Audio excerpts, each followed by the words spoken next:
This is the sound of the frontline. A frontline police say won't be compromised by any move.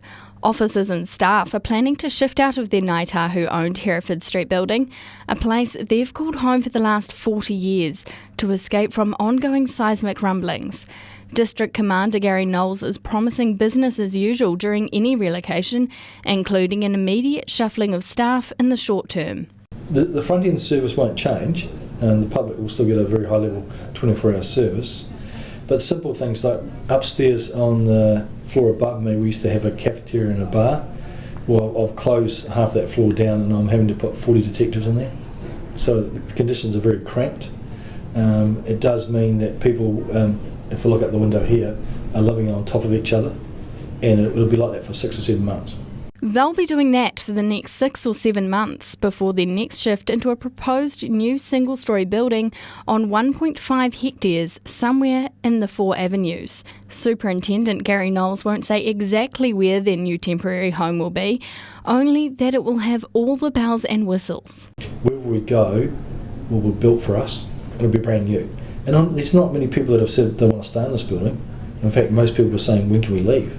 The sooner the better. While moving an organisation of this size into a new building would normally take years, the project is being fast-tracked, in part because of concerns around staff welfare.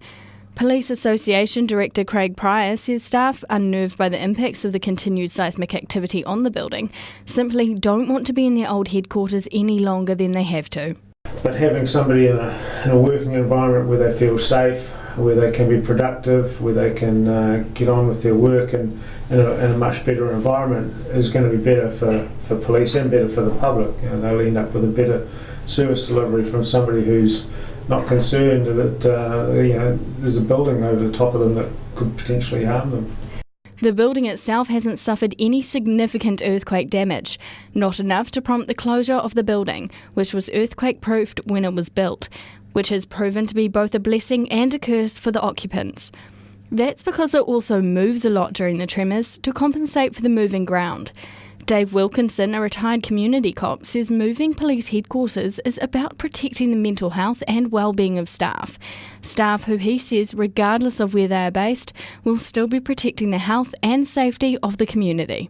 I mean, this modern technology doesn't matter where you are. It's a situation, as long as the message is getting out to the boys and girls in blue that where they need to be or what they're doing, then it shouldn't really matter where they are. 2 sites within the 4 avenues have been shortlisted for the new temporary police headquarters, where they expect to be based for up to 6 years.